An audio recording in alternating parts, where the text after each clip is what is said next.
Hey everyone, Duke3D here with another mask to review for you guys, and today I have for you my United States M4-10A1-6 lightweight service mask from World War II.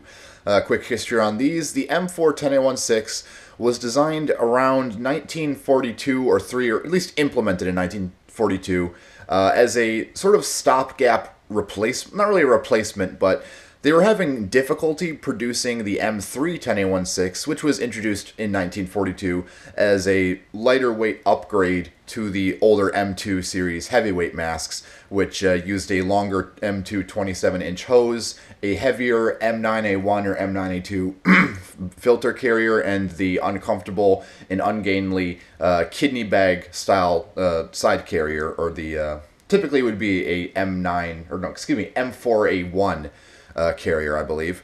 But anyhow, getting onto the mask, the M3, which used a shorter M3 hose and a lighter M10A1 canister and a more compact M6 carrier, was also different in the fact that instead of just being blank and barren inside the facepiece, it also included an internal oral nasal cup, and it eliminated the need for rifle skids on the face blank, which I'll get to in a moment, explain what rifle skids are, by riveting the lower harness straps further back on the facepiece. Initially, M3s were produced of Class B gray rubber, as this M4 is, but due to natural rubber shortages during the war, they soon began to produce the face blanks out of neoprene, which were later discovered to have serious issues in colder weather due to neoprene taking on a permanent set in colder weather. And then what they basically needed is a stopgap to sort of fill in where the M3 was lacking in production. And so what they did was they took older M2 series face blanks and they reconfigured them into basically up to lightweight mask standards, thus creating the M4-10A1-6.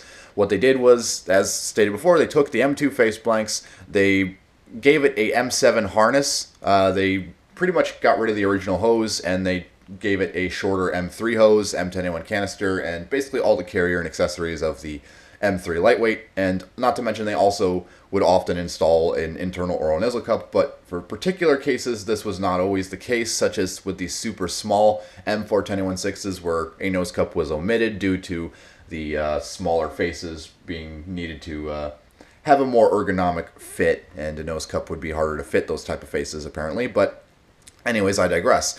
So the M4-10A1-6 was probably one of the masks that was, like, one of the standard issue masks that was produced the least number of during the war. There was somewhere around only 200,000 or so of these produced, compared to the 3 million M3s that were produced throughout the war. So M4s are actually going to get pretty rare soon. If you think the AT is rare, where do you see, just wait another couple, 20, 30 years, these are going to be just rare as hell. I'm just calling it right now, especially due to the fact that lots of private collectors will buy them because, like, there's been a trend lately of reenactors buying lightweight service masks and basically cutting up the hoses to use for dog tag silencers, which I think is completely erroneous. I think that's completely FUD lore, and I don't think that actually ever happened. If it did, it was very rare.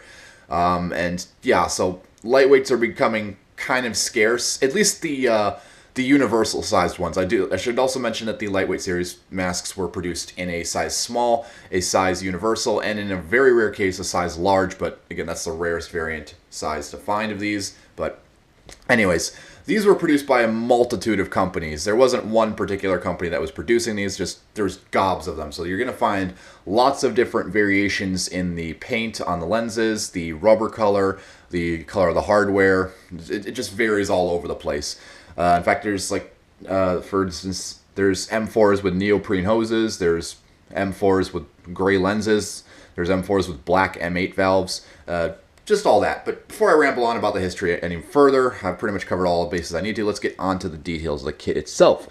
First up, with this M6 carrier, you may notice that it is stamped training only. This is done after the war to indicate that these lightweight service masks, being obsoleted by the US M9 series masks, were delegated to training or special purpose uses only, though some of them did get issued here and there. And you can see the brilliant US and Chemical Corps insignia on the top there, very clear markings still.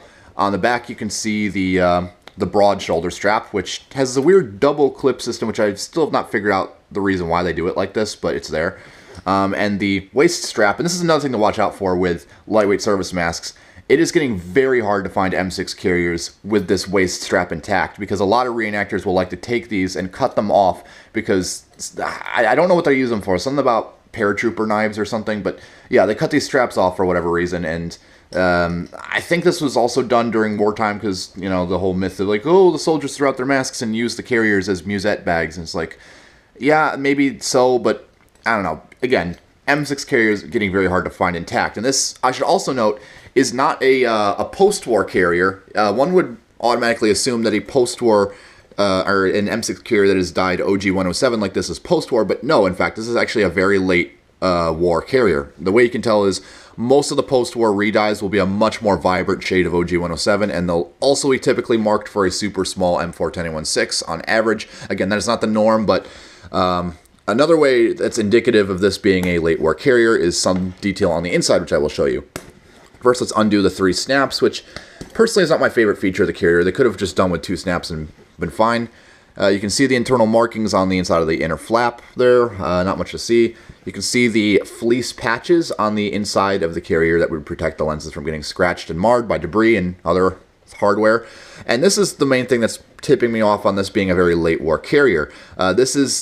Normally these would have a single, or no, this one only has a single strap to retain the M10 canister. This one only has one, which is very interesting. They must have done that to sort of cut costs and all that sort of stuff. Not much to see on the inside here. You can see the loop for the anti-fogging kit, and then you have the 3 pockets for the various accessories, which I will get into now before my camera memory runs out. Here we have the anti-fogging cloth, or the anti-dimming cloth. Not much to see here, just a cloth impregnated with some sort of tacky solution that would prevent the lenses from fogging in colder weather. And then you have the individual gas protective cover, essentially a giant trash bag made out of green and clear plastic that would quickly be donned in the event of an aerial spray attack, so that any falling blister agents would not get into contact with the soldier. A very weird piece of kit, and this was kind of issued in lieu of actual chemical gear, because not all soldiers carried it. Here we have the M1 eye shields, which, again, are a very weird accessory that I don't really know their distinct purpose. These are designed as sort of gas-resistant goggles. They don't really have an airtight seal. They're just little sheets of plastic that you clip it, like snap into shape. And these are more often used in place of as like sun, dust, and wind goggles, because goggles weren't often issued. So these would be used in areas where it was very dusty or windy, and not really used for chemical protection, which is interesting. Here we have the C3 waterproofing kit. Again, this is an accessory which is actually kind of hard to find, especially on its own. I do know you could find these on their own, but it's very rare too. Basically, this is the waterproofing kit for the mask, and you can see there is a little loop in this brown cord here that would go around the hose and the canister stem, and you have a clip here, which I would recommend nobody ever use, because basically this is to clamp off the hose at the nearest corrugation to the hose stem on the mask. Then you have this big neoprene plug which goes on the end of the canister and water tights it. And I've noticed that all of these have been produced in 1945 by Sebring Rubber Company. I've not come across a single one of these kits that was not produced in 45 by Sebring Rubber Company. And then you also have a card which instructs you on how to use the kit and care for the mask after getting it wet and things of that nature. This one is a very early one because it actually is a slip of paper that is in a laminated sheet. Later ones will be basically made out of white plastic with this text printed on it, and those ones are more prone to degrading and cracking. And then let's get on. Nothing much to mention about the M10A1 canister. It's, you know, we've seen these a lot, so not much to say about that. Now let's get on to the mask, because there's some interesting details about this. For one thing, this one is restored. I restored this one. The facepiece didn't need much restoring, but the hose was in terrible condition. I actually replaced the hose with the one I got for the M4-10A1-6 restoration for this collector. So yeah, I completely replaced the hose, and the hose is correct because this one originally had a hose that was cut, and that is to indicate that this mask was repurposed for training. The cut hoses, basically, it was like, okay, we need to replace the canister, but we want to do it quickly, and we want to do it fast. So basically what they did was they took the mask with the original hose stem intact, and they just cut the hose where it was closest to the canister stem, and they just basically plugged a new canister into that and clamped it in place. So yeah, that's how you can tell that these were reconditioned post-war. It's getting harder to find these with intact hose stems on the end, unfortunately, but it is what it is, and this is not this is kind of true to its original setup as it was when I got it. On the forehead here, another interesting thing to note, you can see US Universal, but it is also remarked with an S to indicate that it is a size small. This is not a size small mask, so I would assume that there is probably some sort of upgrade in standards of what a mask size should be like and how a mask should fit. So I'm guessing it's more to upgrade the mask to those sort of standards. You can see the crimped cellulose acetate plastic lenses here with the black eyepiece frames, and you can see the original black webbing indicating that this was all of the M4s are indeed a M2 face blank, but you can see that they didn't bother replacing the buckle webbing with upgraded gray stuff. And then you can see the M7 head pad here, or the M7 head harness, which is in very good condition, still very elastic, and all of the oilcloth material is intact on the head pad. This one is made by General Rubber Company, I believe. Just like with the mask itself, interestingly, both my M3 and M4 lightweight masks are made by General Tire and Rubber, and I doubt you can see that on the chin there, but the face blank is dated 1942.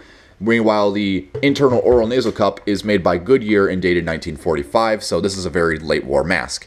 Not much to say about the externals. The M8 outlet valve here is not much to gawk at. It's just, you unscrew that, you get access to the rubber valve there, and that's pretty much it.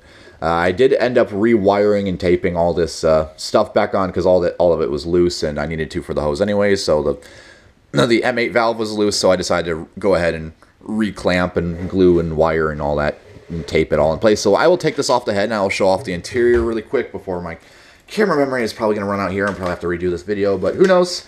I probably just saying that, I guess. But anyways, here's the internals of the mask, which, as you can see how the oronasal cup was retrofitted onto these M2 face blanks, just simply stuck through the outlet valve port, and the outlet valve kind of sandwiches it in place. And then also, this is probably my least favorite feature about the mask, is how they rivet the oronasal cup in place. On the M3s, it would have just been simply glued and patched right there, but on the M4s, they riveted these, so that's a bit unfortunate, but whatever, it still works.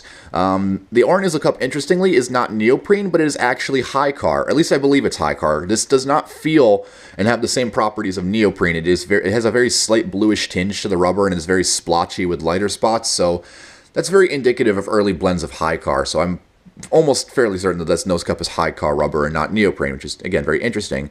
Peeling back the nose cup, you can see the nose bulge here, and you can also see this weird reinforcement in the front, molded in the front of the nose cup, which, again, I'm not entirely sure what it's for, but it's there. And below there, you can see the manufacturer's marking, although you probably can't because my camera is crap.